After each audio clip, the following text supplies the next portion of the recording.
Hello， 大家好，今天在我身边的这台是比亚迪的海豹。如果说这台车是整个2022年中国新能源车市场上最受瞩目的新车之一，我相信是没有人反对的。那之前在车展上，包括一些静态体验上面呢，我们的同事已经对这个车整体的外观的设计啊、里面的配置、空间等等做过很多的解读了。那今天我是真正可以开到这台车了。我们今天着重讲一下这个海豹开起来到底怎么样。我们马上开始吧。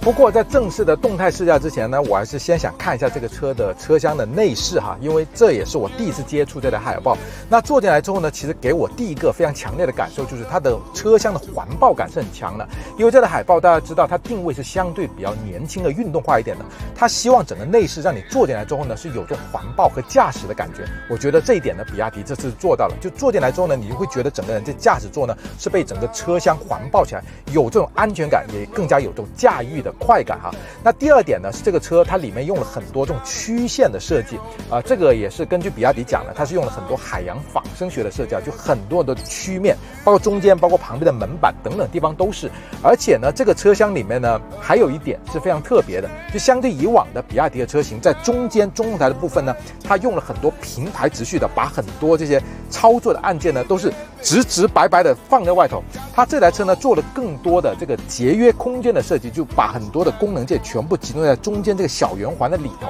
都是功能齐全的，但是就更加省位置了。那省出来的位置呢，第一个底下挖了一个非常深非常宽的储物格，然后这个排挡杆的前面呢还设计了2个无线充电的口，那也是充分考虑到现在的所有的包括年轻人，包括所有的用车的用户吧这种对数码产品的使用的追求哈。那其实整个车厢的前面其实给我的惊喜感还是很多的，但是呢，这种相对比较运动型的轿车，它的整个后面的空间也是大家更加关心的，我们去体验看看。好，坐到海豹的后排，第一个好评的地方是它的这个座椅。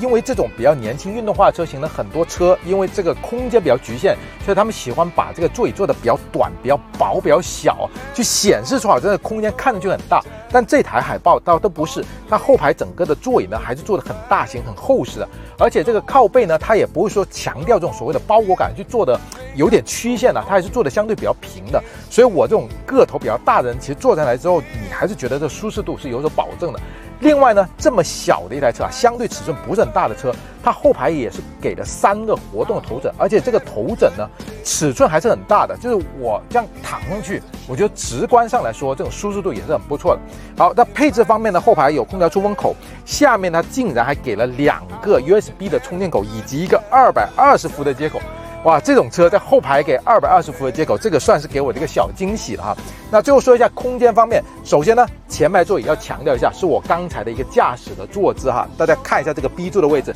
已经调的是相对比较靠后的了。那其实这里呢，空间还算是可以正正常常，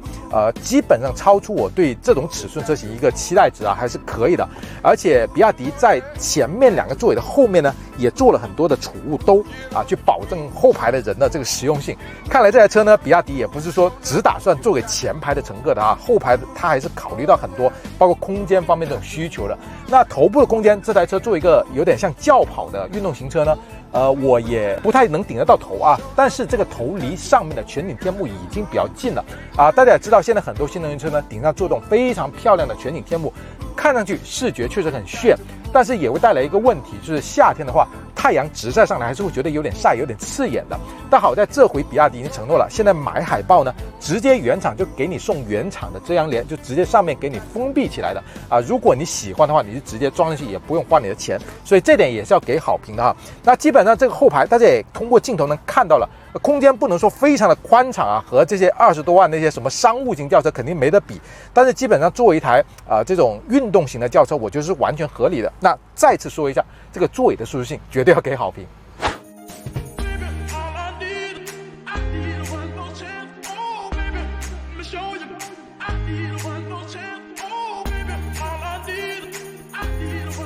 好了，终于到大家最期待的动态驾驶环节了。在这之前呢，先讲一下这个车的一些基本的机械方面的参数这个车是会有2驱版、4驱版，2驱版是后驱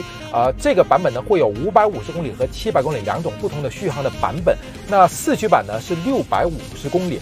那我们现在开的这个是700公里的后驱的版本。那无论哪个版本的海豹，它的底盘的结构都是前双叉臂后多连杆，这也是一台运动型轿车可以说是一个标配所应该有的底盘的结构形式了啊。但是这个车其实最特别的是它用的这个 CTB 的电池车身一体化的技术啊，这个其实之前比亚迪已经专门有这个发布会去讲它这个技术了。简单来说，就是以前我们去驾驶的很多纯电车呢，都是在车身下面挂一块电池这种概念。那现在这台车呢，它真正把这个电池嵌进了车身里面，这样有什么好处呢？第一个，它会更加节省空间。我们刚才在静态的时候也讲了，这个车以它的整个体型和定位来说呢，它车内的空间表现其实是挺不错的，是比很多同级别的竞品要强的。第二个呢，就是它做这个电池车身一体化之后呢，整个车的车身刚性会更加强一点点，而且重心呢感觉会更加低一点点。好，那现在在驾驶的时候呢，你能明显感觉到的是什么呢？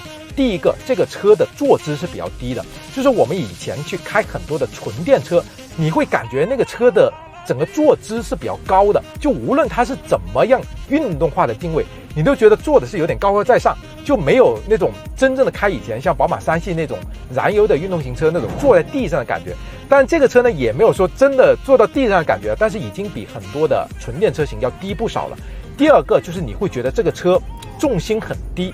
就每一次的在转弯的时候呢，它不会有以前很多纯电车那种高高在上的感觉，而且因为 CTB 增强了整个车的车身刚性不仅仅是说提升这个车的什么安全的这个性能，而是你在不停的非常高速的过弯的时候呢，这个车它整个车身刚性能够抵抗这种扭曲，所以呢让你觉得整个驾驶感会更加的一体一些这个是整个 CTB 带给这台海豹的非常好的红利了。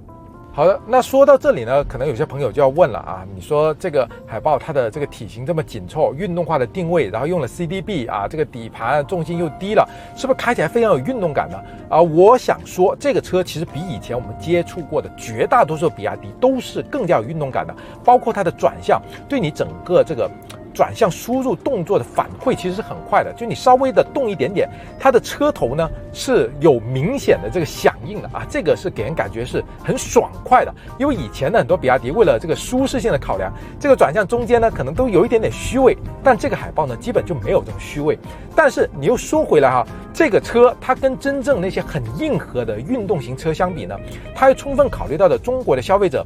其实不喜欢那么硬核的车，它的整个驾驶感受还是挺自然的包括说这个动力，其实我开这个车基本上都是放在这个 normal 这个档位，我没有放在最强的 sport 那个档位的那这个车它的2驱版的加速是 5.9 秒，4驱版是 3.8 秒有些朋友可能会说，哎呀，你都不用这个运动模式5点几秒的车现在放在这个电动车里面其实也不算什么。但是呢，我们真的不要以以往的这种燃油车的思维去看待电动车。电动车它即使只是标了 5.9 秒，但是它整个的响应性是很快的就配合上这个车的这种紧凑的体型，比较低的重心呢，再配合上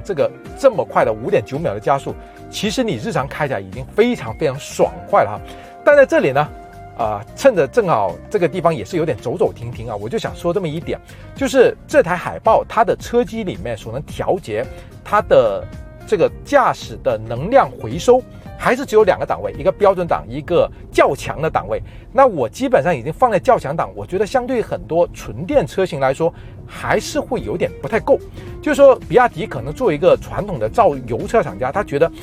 这个电动车呢我也不能做的太过于激进这个回收有点让人晕车。但是我想买海豹的车呢，可能很多人真的是想买来玩乐的。那做这种玩乐属性的车呢，可能大家会更希望你有更多的这个自定义的驾驶模式的选项更多的能量回收档位那在这个部分呢，我觉得是可以提升一点点，提供更多的模式的。但是你要说这台车其实开起来之后我有更大的不满意是在哪里呢？就是我现在开这个车呢，我就觉得它这个轮胎有点挑路，就你开在这种